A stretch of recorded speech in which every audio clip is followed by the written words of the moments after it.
ప్రత్యక్షంగా పార్టీ ఉన్నోడు రెడ్ హ్యాండెడ్గా దొరికితే దాని గురించి మాట్లాడాడు.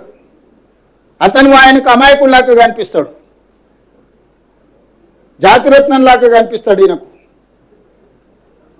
యువతల పిల్లల్ని చట్ట ప్రకారము పకడ్బందీగా చర్యలు తీసుకున్నాం. మేము కేటీఆర్ బావమరిది ఫామ్ హౌస్లో డ్రగ్స్ దొరికినా నోటీస్ ఇచ్చినాం, పోలీస్ స్టేషన్కి వచ్చి విచారణను ఎదుర్కోమని. ఈరోజు ఫోక్సో కేసులో విచారణ ఎదుర్కొంటున్న బండి భగీరథ్ కూడా ఇంటికి వెళ్ళి పోలీసులు నోటీస్ ఇచ్చిండ్రు. వాళ్ళు కొంత సమయం పెట్టిండ్రు వస్తామని. దాని తర్వాత సర్టిఫికెట్ అమ్మాయి మైనరా మేజర్ అని ప్రభుత్వ రికార్డ్స్ మేము సేకరించినాము. ఆ అమ్మాయి ఏజ్ ఎంత అనేది ఎవరు నిర్ధారించాలి? కేటీఆర్ ఏమన్నా సర్టిఫికెట్ ఇచ్చే అథారిటీనా? ఆర్ఎస్ ప్రవీణ్ కుమార్ ఏమన్నా ఐఓనా?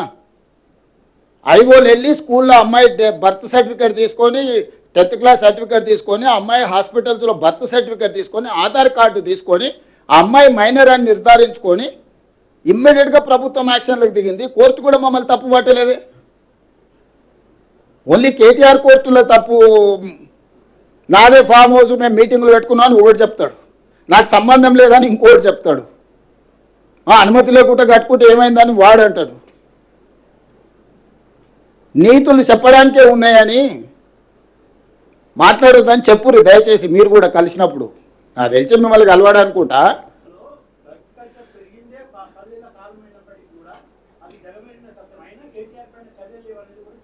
బస్ ఏదైనా చట్టం ప్రకారం చేయాల్సిందే. చట్టంలో ఉన్న లొసుగులను వాళ్ళని వాడుకుంటారు. కన్జ్యూమ్ చేసిన వాడు దొరికితే కూడా అతని బాధితుడి కింద చూడమని చట్టంలో ఉంది, స్టేషన్ బెయిల్ ఉంది. ఏం చెప్పాలి? డ్రంక్ అండ్ డ్రైవ్లో దొరికితే జైలుకు పంపిస్తున్నావు, కొకేన్ గంజాయి కొట్టి దొరికితే బాధితుడు కాబట్టి అతన్ని అరెస్టు స్టేషన్ బెయిల్ ఇవ్వమని చట్టంలో ఉంది. మీరు చెప్పండి ఏం చేయాలి? కేటీఆర్ అయినా ఆయన బావమరిది అయినా ఎవరైనా అదే కదా నేను అడిగేది. ఆ చట్టంలో ఉన్న వెసులుబాటును వాళ్ళు వాడుకుంటుండ్రు. ఆ చట్టాన్ని సవరించాల్సిన అవసరం ఉంది.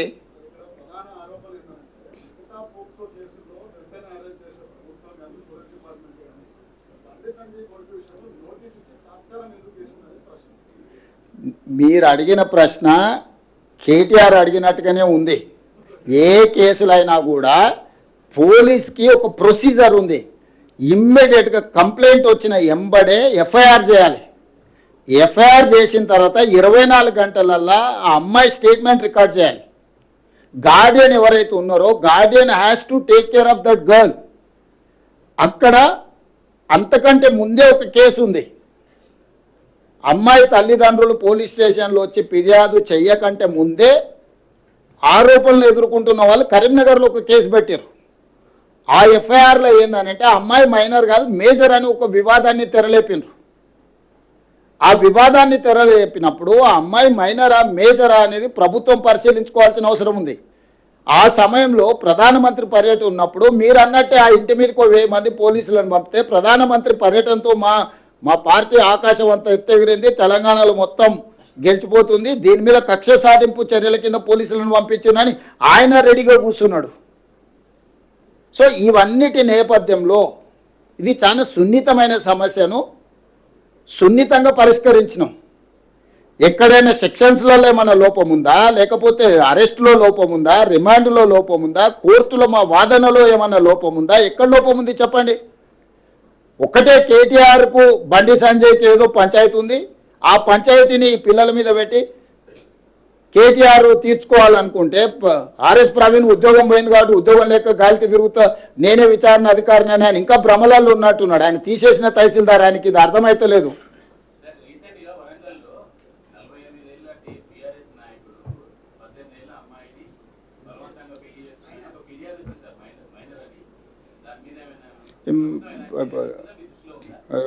చారి గారు ఇప్పుడే మా దృష్టికి తెచ్చాడు. ఇమ్మీడియట్గా నేను డీజీపీ గారికి సూచన చేస్తున్నా, తక్షణమే చారి గారి ఫిర్యాదు మీద విచారణ చేయించండి. నేను వివరాలు తీసుకొని డెఫినెట్గా చెప్తాను.